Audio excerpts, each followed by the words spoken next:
Welcome to this deep dive, and today we're going to be looking at something pretty wild. Mm. We're going through this MP3 file, and it's called "Alert for All Victims of Remote Neural Monitoring, V2K, and Electronic Frequency Harassment." Oh, You ever heard of V2K? P2K. That's voice to skull. Yeah. And that's something you'll see a lot when you're looking into these claims. And you'll see the term electronic harassment thrown around a lot, too. Right, and the speaker on this MP3 claims to be a targeted individual, or TI, Right. and we're going to kind of unpack that and see what it's all about. Basically, they believe that they're being harassed through technology. Right, yeah, and this is really kind of a look into conspiracy theories and the power of belief. Right. The speaker really believes that they're experiencing remote neural monitoring, and they go into a lot of detail about what that feels like. Yeah, they describe these sensations like mild daydreaming, like you're zoning out, Yeah. or even like tingling or pressure in your ear canals, even going so far as to talk about vibrations in their ear hairs. Those are some pretty specific sensations. Yeah. It's almost as if they're trying to convince themselves, or maybe whoever's listening to this MP3, that these aren't just everyday feelings, but proof of something much bigger going on. Yeah, and it's interesting how a lot of these descriptions you see online or you hear about, Yeah. they center around these subtle bodily sensations, Huh? things that could easily be explained by, stress fatigue or even just normal, variation in how your body feels. Right, it's just normal human stuff. Yeah. Okay, so we've got someone claiming to experience these very particular sensations and attributing it to remote neural monitoring. Uh-huh. But then they go on to suggest ways to disrupt this alleged monitoring, and that's where things get really interesting. Oh, yeah, some of the things that Yeah, they suggest are, unconventional. yeah, unconventional is a good word for it. So we're talking about like, moistening Q-tips and sticking them in your ears. Yeah, the wet willy technique. The wet willy technique. Wow. And then even blowing marijuana smoke into the ear canals. Oh, yeah. There's even an idea to develop pot eardrops. Pot eardrops. Wow. Yeah. So very DIY. It's like a home remedy Yeah. for this technological Right. harassment. Like there's this sense that the institutions you'd normally go to are either in on it or they just can't help you. Right. So you got to figure it out yourself. Right. Yeah. That makes sense. Yeah. I mean, if you believe that you're being targeted by this advanced technology, Yeah. you might feel like you have to resort to these unconventional methods. And I think for a lot of people who believe they're targeted individuals or TIs, Yeah. it comes from this need for agency. Right. They want to feel like they have control in this situation where they feel like they have no control. Right. It feels overwhelming. So they're trying to grasp at anything that will give them Yeah. some sense of. Right. And these are ways to fight back. Yeah. Ways to regain that sense of autonomy. And that's like a very human response, I think. Yeah. But one of the things that I noticed in the MP3 was that the speaker also places a lot of emphasis on the power of the mind Yeah.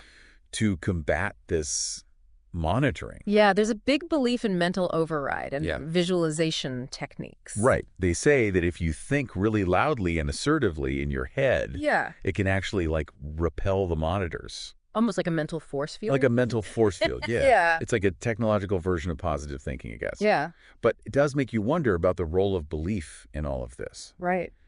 Could it be that these individuals are, in a sense, creating the reality that they fear? That's a great question. Yeah. We'll get into that a little bit later. But Yeah. for now, let's move on to what I think is maybe one of the most interesting parts of this whole MP3. Yeah. The call to action. Oh, yeah. The speaker proposes this mass counterpsyching event on May 1st, 2013 at 7:00 p.m. Eastern Time. Right. They believe that if enough people, TIs, and even people who don't believe we're being monitored, Right. if they focus their mental energy at the same time, they can disrupt the monitoring network. They even talk about it as a technological prayer for the targeted individuals. Yeah. It's less about individual experiences and more about this collective struggle Right. against a perceived injustice. And I found it really interesting that they chose May 1st. Yeah. May Day has this history of being associated with labor movements and protests. Absolutely. So there's this symbolic resonance there. It really speaks to this desire for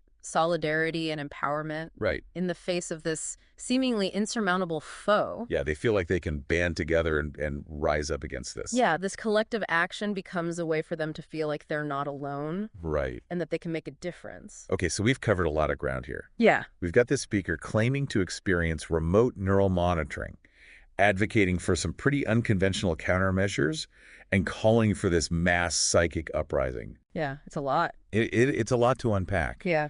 And now I think it's time to shift gears a little bit. Yeah. And maybe look at what science and psychology have to say about these experiences and these claims. Okay, so let's dive into some potential explanations for the speaker's sensations. While it's important to acknowledge that they're having this experience, Yeah. we also need to think about other ways to interpret what they're saying. So are we talking about mental health conditions here? It's certainly something to think about. Yeah. You know, conditions like paranoia or delusions can lead people to misinterpret what's happening around them Right. as evidence that they're being controlled or targeted. So the sensations themselves might be real, Yeah. but the meaning that they're giving to them could be distorted by their mental state. Exactly. And also, couldn't it also be just that they're misinterpreting normal bodily sensations? Right. Our bodies are constantly giving us information. Yeah. And it's easy to misunderstand those signals. Especially when we're stressed or scared. Right. So like someone might feel a tingling in their ear, and because they already think that they're being monitored, Yeah, they automatically jump to the conclusion that that's proof of the monitoring, exactly. even though it could just be, a normal bodily sensation. Yeah. And then we also have to think about the role of conspiracy theories Right. and these online communities Yeah. where these ideas can kind of fester and grow. Right. They provide a framework for understanding these experiences. Yeah. They give people a sense of belonging and validation. Right. It's like finding this group of people who speak your language, Right. even if that language is based on something that's not true.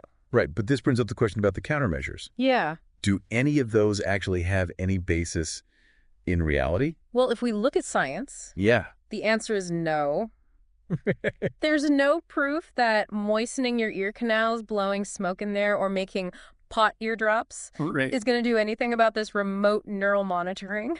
But the speaker seems so convinced. Yeah. How do we reconcile that with the fact that there's no evidence? Well, we have to remember that just believing in something can be powerful.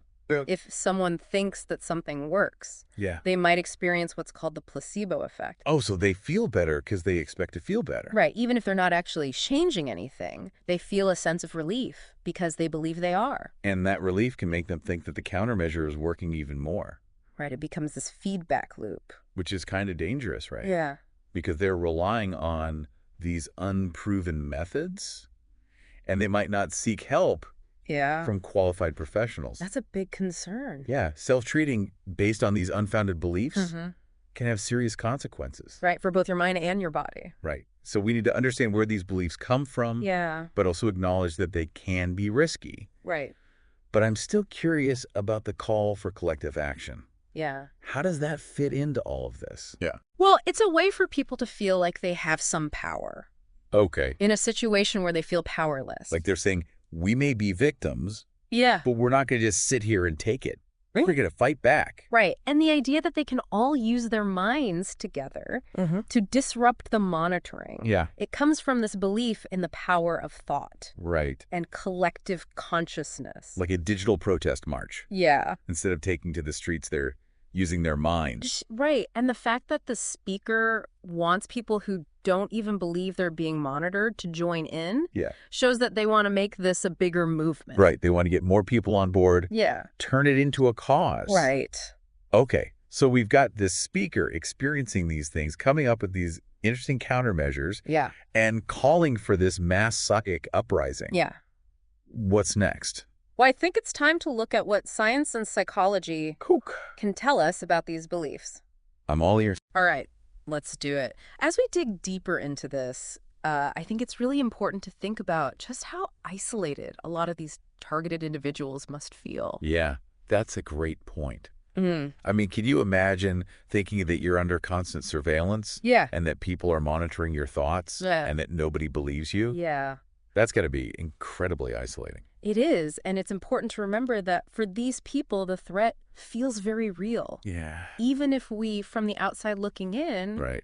might question what they're saying. So how do these online communities that we talked about earlier, Uh-huh. how do those fit into this? Well, they can give people a sense of validation and belonging. Yeah. You know, when you feel like you're alone and nobody believes you, Yeah. finding other people who have the same experiences Right. can be really powerful. It's like finding a safe space Yeah. where you can finally express your fears Right. without being judged. But there's a potential downside to that too. Oh, yeah. What's that? It's kind of a double-edged sword because while these communities can provide support, Yeah. they can also become echo chambers where misinformation and conspiracy theories can spread unchecked. So someone might join a group like this feeling vulnerable and looking for answers. Yeah. And end up getting sucked into this world of paranoia and distrust. That's a real possibility, and we should remember that these online communities aren't all the same. Okay. There's a wide range of beliefs and experiences within them. So some people might have more extreme views than others. Right. And some might be more willing to question those views. Exactly. It's all about approaching these communities with nuance Okay. and realizing that they can have both positive and negative effects. One thing that really struck me in the MP3 was the emphasis on mental override and these visualization techniques Yeah. as a way to combat the monitoring. That's a common theme among TFIs.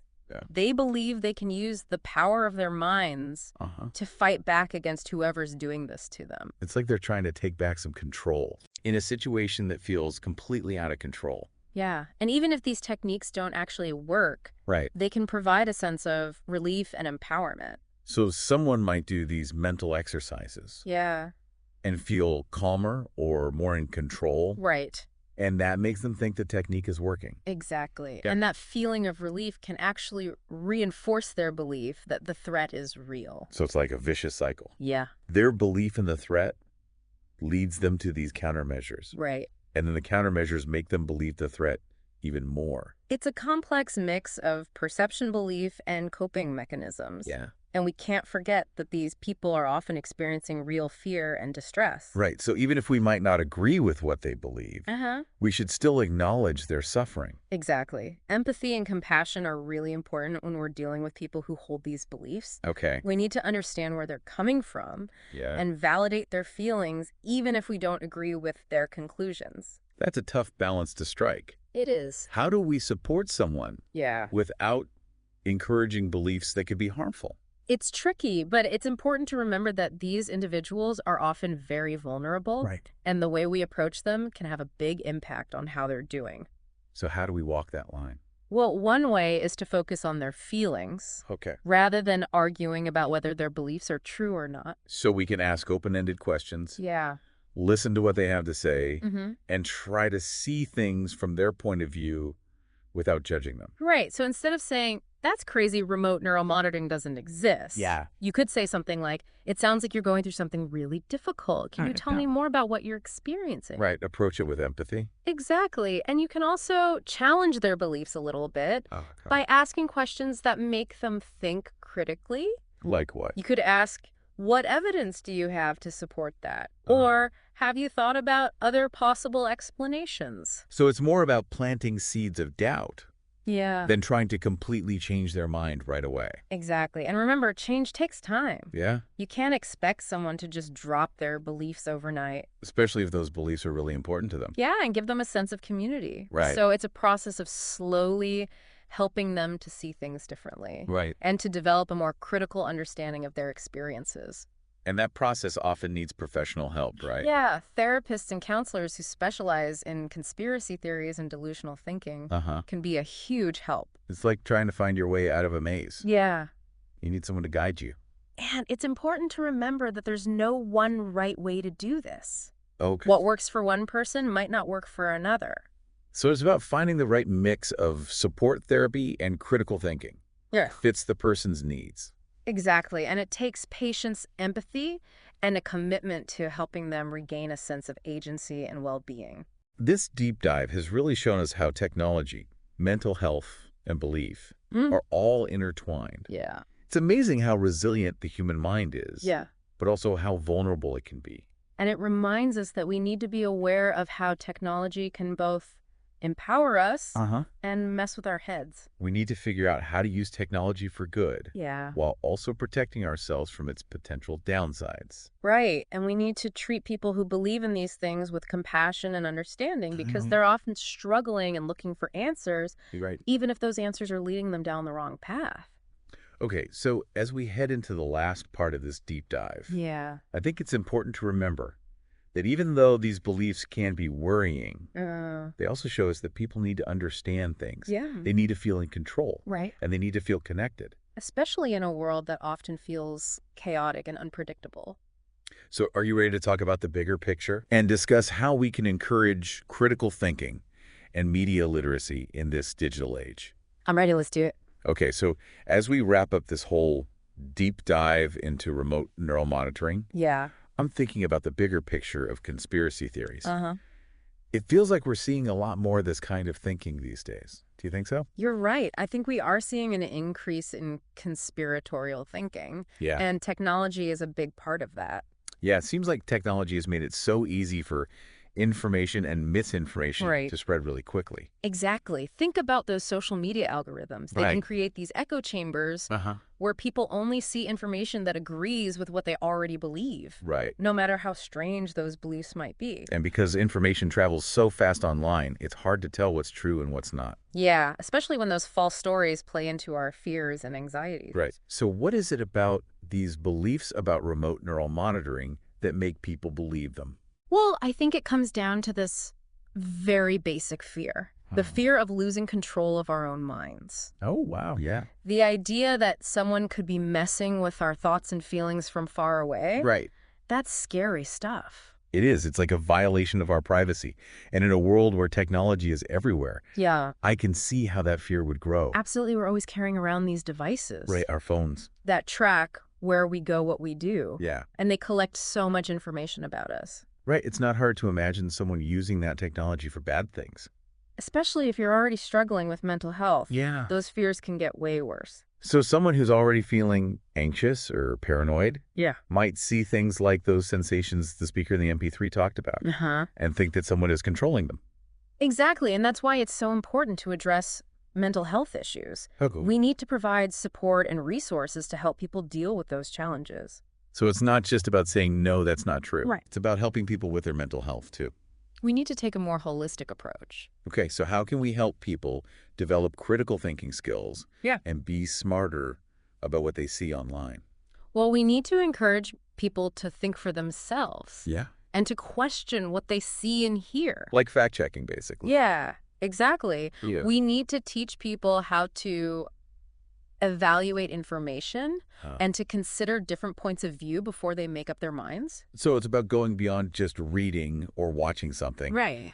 and actually engaging with it critically. And this education should start early. Okay. We need to teach kids how to be safe and responsible online. Yeah. Make it part of the school curriculum. Exactly, from a young age. Hey, what about us? Yeah. What about our own behavior online? That's a great point. Are we sharing things without checking if they're true? Yeah, are we accidentally spreading misinformation? It's easy to get caught up in the moment. Right, especially when something makes you angry. We need to slow down and think before we share stuff online. So what if we meet someone who really believes in these conspiracy theories? How do we talk to them in a way that's helpful? Well, the most important thing is to not be confrontational. Okay. Don't dismiss their beliefs. Yeah. That'll just make them defensive. Uh-huh. Instead, try to find common ground Okay. and build a connection with them. So instead of saying, that's crazy, you're wrong, Yeah. we could say something like, I understand why you're worried about this. Yeah. Let's look at the facts together. Exactly. And remember, it takes time to change someone's mind. Right? You can't force it. It's a process. And we might not be able to change their mind completely, Yeah. but we can at least encourage them to think critically. Right, and to make their own decisions. Right. Not just feel like they're being controlled by something they can't see. Exactly. Wow. This deep dive has been a real eye-opener. We've learned so much about conspiracy theories and the belief in remote neural monitoring. We've talked about the psychology behind these beliefs, Yeah. how technology helps them spread, Right. and the impact they can have on individuals and society. And we've discussed ways to promote critical thinking, media literacy, and mental health awareness. Right. All important tools for navigating this complex world. As we wrap up, I think it's important to remember that even though these beliefs can be scary, Yeah. they also show us that people are searching for meaning and understanding. They want to feel in control. Right, and connected, especially in a world that often feels chaotic and unpredictable. Exactly. So let's all try to be more skeptical about the information we encounter. Yeah. And let's approach those who hold these beliefs with compassion and understanding. Because in the end, we're all in this together. Right. We need to find ways to connect with each other Uh-huh. and build a more informed and resilient society. I agree. This has been an incredible journey. Thanks for joining us on this deep dive into remote neural monitoring claims. Yeah, it's been fun. Until next time, keep those minds open and don't forget to question everything.